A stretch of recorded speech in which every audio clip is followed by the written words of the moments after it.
Purple Squid Comics podcast. We are part of the Collector's Maze Network. Don. Scott.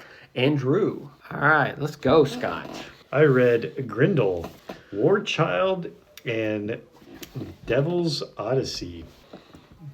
And I don't remember who wrote this thing. Matt Wagner wrote it. There you go. He created Grendel. Matt Wagner created, written, and inked it. But then he had to go find somebody to pencil it for him. Patrick McKillin. Sure. Now, did he do all of... No, do Matt both? Wagner actually drew the Devil's Odyssey part. Okay. He just did War Child. Patrick Okay. McKillin.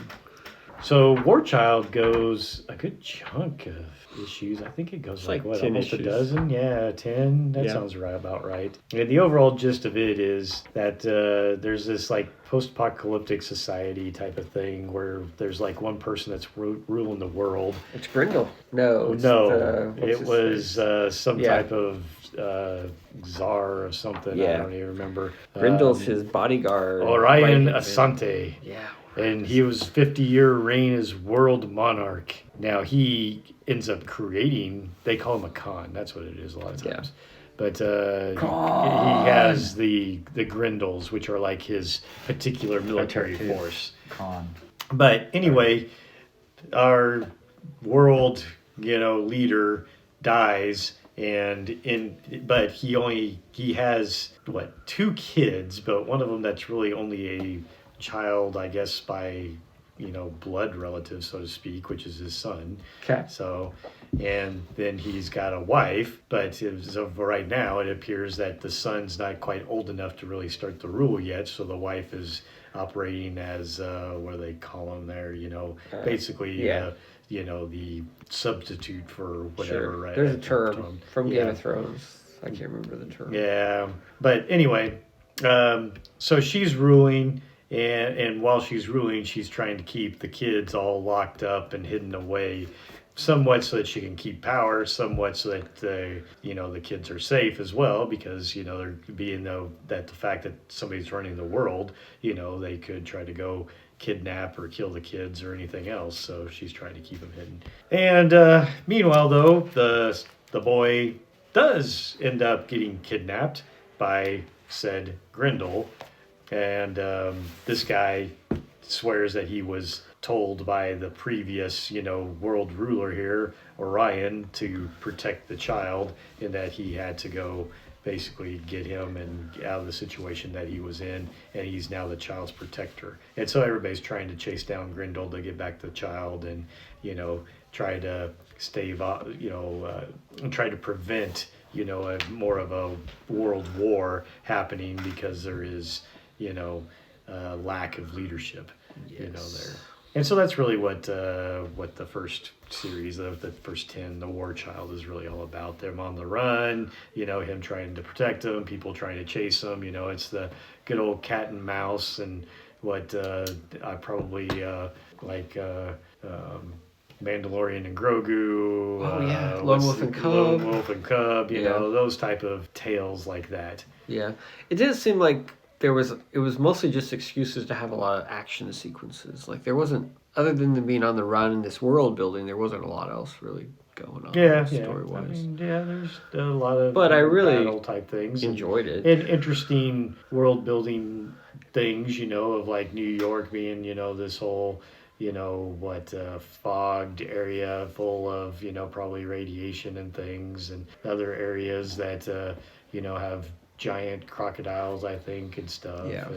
And to your point there, probably world building, though, within that. But at the end of the day, essentially Grendel, does, his mission, and the boy does come of age, and then they are able to, essentially overtake and set the world power back onto yes, because that's what the world needs, is a dictator. Yeah, that's right. It seems like it does. That's what brought world peace there. Yeah. Then Devil's Odyssey is basically happening, I don't know, hundreds to thousands years later. And Grendel himself is a bit of a cyborg, Yeah, he's much. Immortal. Yeah, immortal. So they basically ask for Grendel's help again to essentially keep the human race going, because here again we're trying to blow each other up, and they're afraid that all civilization's going to die, so they send Grendel out with some An AI. What would you say it? Would you say An AI in a seed ship.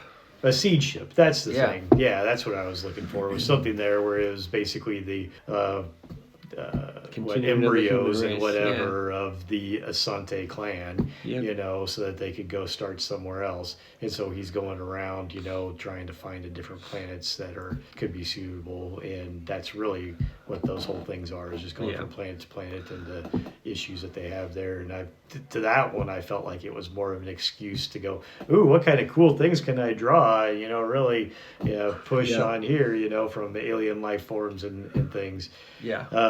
I thought War Child was honestly pretty good. I think maybe because of it not being overly wordy. A lot of action, and it's telling I think we talked about this, in some other cases, a nostalgic type of tale. I mean, there's not something that's hugely original. It's somebody on the run with a child, and trying to protect whatever it is for a future ruler that will come to save them all, or at least usher in a period of peace. And,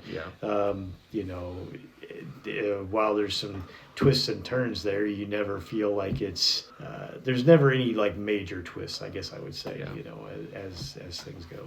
So, but it it was all a the back fairly matter, solid. how it explained how the world got that way and all the history. I read maybe not all of them. I probably skimmed some things, and I did read, I think, a little bit of the history of Orion Assante, and the fact that he cloned himself, to create who basically his son is essentially a clone of himself, and that it seemed like he didn't want to be in too much power in the first place, but got there. So I read some of the basics there. Cool, good deal. But not bad. All right.